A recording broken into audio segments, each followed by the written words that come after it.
ওই তোর অভিনেতা। আরে আসবে। কতক্ষণ ধরে ওয়েট করতেছি।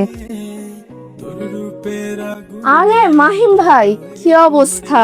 বসো না। এই তো ভালো, কেমন আছিস? এই তো, তোমার কাজকর্মের কি অবস্থা? এই যাচ্ছে।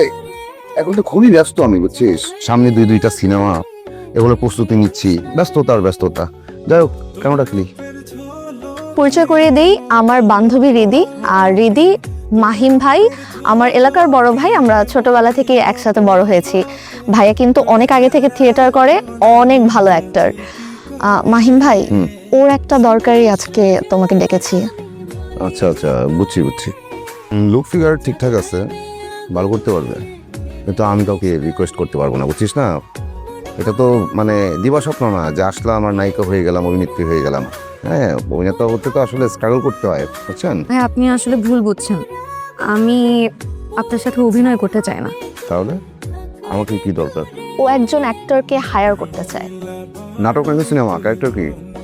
ক্যারেক্টার বলতে আপনাকে হাজবেন্ডের ক্যারেক্টার প্লে করতে হবে। খুবই ভালো।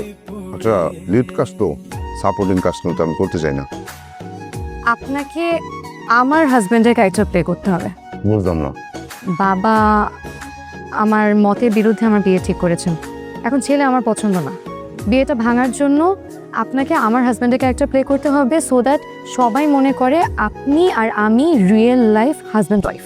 আরে কি মুশকিল! হ্যাঁ আচ্ছা ভাইয়া, যত টাকা লাগে আমি দিব, কিন্তু প্লিজ আমাদেরকে ফিরাই দিয়েন না, আমি অনেক বড় বিপদে আছি ভাইয়া, প্লিজ। না, এই যে আবার একটা আপনি ভুল কথা বললেন, বুঝছেন না। আপনি তো আমাকে টাকা দিবেন না, আমার রেমুনারেশন দিবেন, বুঝছেন না। সরি মাই ব্যাড, রেমুনারেশন দিব ভাইয়া প্লিজ। করলাম, কিন্তু আমি তো টাকা পয়সা একটু বেশি নেই। কত দিবি? তুমি কত চাও? কত? 10,000? 10,000? এটা বেশি হয়ে গেল না? আরে আমি এর চেয়ে বেশি নেই, 20,000 করে নেই। তোর বান্ধবীর কাজ, তাই আমি বললাম যে 10,000। ঠিক আছে, যা, তোর বান্ধবী যেহেতু আর 2,000 টাকা কম নিলাম। আচ্ছা ভাইয়া শোনেন, আমি আপনাকে পার ডে 5,000 টাকা দিব, এর থেকে বেশি ভাইয়া দিতে পারবো না। আপনার মান্থলি 1.5 লাখ টাকা আসবে। আচ্ছা ঠিক আছে, আমি রাজি, কিন্তু একটা বিষয়, হ্যাঁ, ওই কস্টিউম মানে কাপড় চোপড় তো অনেক কেন লাগে, ওইটা খরচটা আপনি দিয়ে না।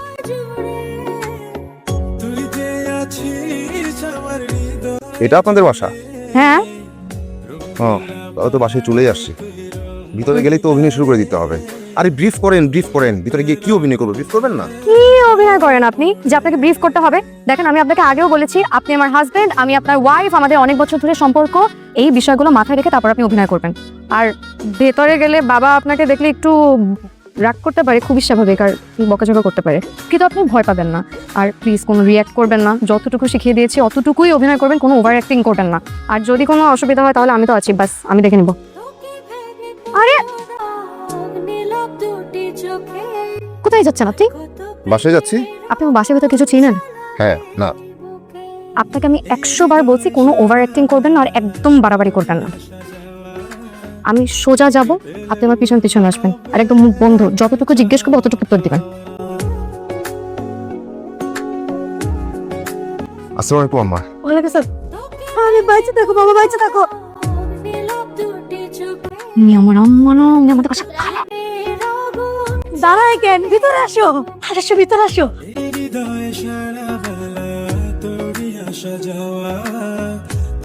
একদম ওভার অ্যাক্টিং করবেন না, সিরিয়াস। এমন ভাবে অ্যাক্টিং করবেন যাতে মানুষের বিশ্বাস হয়। এমনিতেই তো আপনি বেশি কথা বলেন, কাউকে কোনো কথা বলতে দেন না। সিরিয়াস। আসসালামু আলাইকুম আম্মা জান। এই পাথর সালাম করছো কেন? আচ্ছা কে আমাকে আম্মা ডাকছো কি? মা আমি অবাক হচ্ছি, একজন মা হয়ে এই কথা কি করে বলতে পারলেন আপনি? আপনাকে আম্মা ডাকবো না তো কাকে আম্মা ডাকবো? আমি কাকে? শাশুড়ি আম্মা। এই শোনো, কে তোমার শাশুড়ি? হ্যাঁ, কি মাথা খারাপ নাকি? মা আমি আর মাহিম আজকে বিয়ে করে ফেলছি। আমার হাজবেন্ড, তুমি তার শাশুড়ি আম্মা। বিয়ে করে ফেলেছিস কাউকে না জানিয়ে? বললাম তো, মাত্র তো বললাম। এদের বাবা আসো, দেখে যাও রিদি এসব কি বলছে।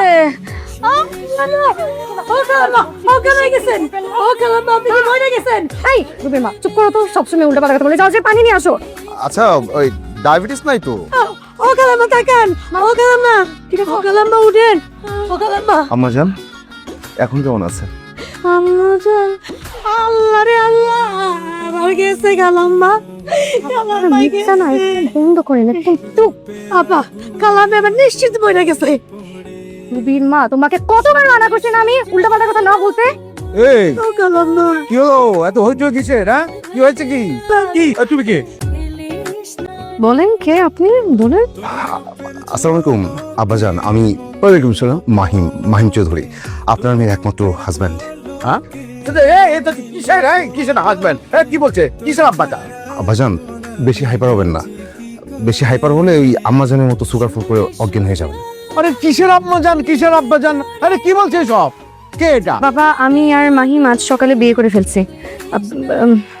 কই তো ফোনটা তো, ফোনটা তো। এই যে আমাদের কাবিন নামার কপি। বাবা, বিয়ে করে ফেলছি আমি। বিশ্বাস করি না, আরে একদম বিশ্বাস করি না। না না, আব্বাজান আপনি বড়লোক হতে পারেন, আপনার অনেক টাকা পয়সা, আপনি অনেক বিত্তবান, আপনার অনেক ক্ষমতা, আমি গরিব হতে পারি, কিন্তু আমার প্রমাণ আছে, এই প্রমাণকে তো আপনি অস্বীকার করতে পারেন না। আমি মানি না। মানতে আপনাকে হবেই আব্বাজান, মানতে আপনাকে হবেই। আমি একদম মানি না। আমি বললাম বেরো এখান থেকে, বেরো। আমি রিদি থেকে আবার বিয়ে দেবো, তুই বেরো এখান থেকে। খবরদার আব্বাজান, খবরদার। আমার হৃদয়ের দিকে যদি কেউ হাত বাড়ায়, সে হাত ভেঙে যাবে, হাত পুড়ে যাবে, পুড়ে ছাই হয়ে যাবে।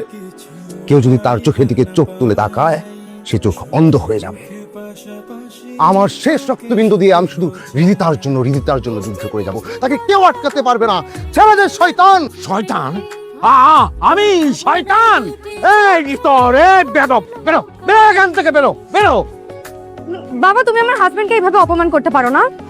দেশে আইন আছে, দেশে আদালত আছে, আর আমরা অ্যাডাল্ট। আমরা নিজের ইচ্ছায় বিয়ে করেছি। আমি ওর বউ, ও আমার স্বামী।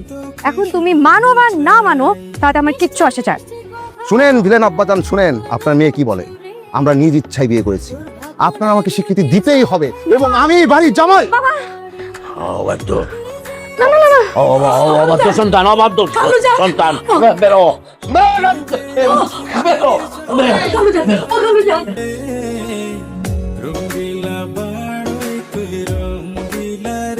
এখন পরিস্থিতি একদমই সুবিধার না। আমার বাপ মা দুজনেই অসুস্থ হয়ে গেছে। আপনি এখন যান, এখন ভাগেন, আমি দেখতেছি কি করা যায়। এভাবে অভিনয় করা তো বিপদ, তারপর তো মার্ডার কেসে আসামি হয়ে যাবো। এভাবে অভিনয় করা বিপদ না, আপনি পুরো মানুষটাই একটা বিপদ। 100 বার বলছি যে অ্যাক্টিং করলে বিশ্বাসযোগ্য ভাবে করবেন, না তো ওভার অ্যাক্টিং করবেন না। এখন দেখছেন অবস্থা। প্রেশার ঠিক আছে, একটু রেস্ট নিলে ঠিক হয়ে যাবে। তাই জি, একটা সেপশন। আঙ্কেল, এটা কিভাবে সম্ভব? আমি রিদিকে সারাক্ষণ চোখে চোখে রাখছি, আমি জানি ও কোথায় কি করতেছে। এই ছেলেকে আমি ওর সাথে জীবনেও দেখি নাই। আমার মনে হচ্ছে সামথিং রং। রিদি ইদানিং তোমাকে পছন্দ করছে না কেন? আবার যে ছেলেটাকে নিয়ে এলো, ওর কথাবার্তাও ঠিক স্বাভাবিক মনে হচ্ছে না, কোথাও একটা ঝামেলা আছে। আঙ্কেল, একটা কাজ করেন, যেহেতু ওদের দীর্ঘদিনের সম্পর্ক থেকেই থাকে, তাহলে ওদের কাছে প্রমাণও থাকবে। রিদিকে বলেন প্রমাণ করতে, তাহলে তো দুধ কা দুধ পানি কা পানি হয়ে যাচ্ছে, তাই না? রবিন মা, জি খালুজান। এই এই রিদিকে একটু পাঠাও তো। জানা লাগবে না, আমি নিজেই আসছি। হাই রিদি, কেমন আছো? রানু ভাই, প্লিজ মেইনটেইন সাম ডিস্টেন্স। আমি এখন একজন ম্যারিড মেয়ে। What manage? তুমি আমার ফিয়ন্সে, তুমি যাকে তাকে বিয়ে করে ফেলতে পারো না। এনগেজমেন্ট একটা সামাজিক প্রথা, এখানে কোনো আইনি ভ্যালু নাই। আর আমি কাকে বিয়ে করব না করব সেই সিদ্ধান্ত দেওয়ার তো আপনার কোনো অধিকার নেই। তুমি যা করেছিস তাতে সমাজে আমাদের নাক কাটা হয়েছে, সেটার কি হবে? গেলে যাবে, তাতে আমার কিছু আসে যায় না। কিন্তু আমাদের তো আসে যায়, যেহেতু আমরা তোমার বাবা মা, সন্তানের ভালো মন্দ তো আমাদেরকে দেখতে হবে। ওই ছেলের সাথে সম্পর্কে কিছু প্রমাণ আদি লাগবে, সেটা আছে তোমার কাছে? প্রমাণ? প্রমাণ আছে তো, প্রমাণ থাকবে না কেন, কিন্তু দেখাতে পারবো না। এই যে আঙ্কেল, দেখাতে পারবে না কারণ ওর কাছে কোনো প্রমাণই নাই, ও সব নাটক করতেছে। নাটক করতেছি মানে? আমি বলছি এই মুহূর্তে দেখাতে পারবো না, কিন্তু প্রমাণ নাই সেটা তো একবারও বলি নাই। ওকে, অসুবিধা নাই। তোমার সাথে সেই প্রমাণগুলো নিয়ে ওই ছেলেকে নিয়ে কাল বিকালবেলা বাসায় হাজির হবে, ঠিক আছে? ঠিক আছে মা, কালকের মধ্যে প্রমাণ দেখাতে না পারলে সব শেষ। বাবা আমাকে ওই পাগলটার সাথে বিয়ে দিয়ে দিবে। তানিয়া প্লিজ একটা বুদ্ধি বের কর না। কি বুদ্ধি যে দেই তোকে, কিছুই মাথায় আসতেছে না।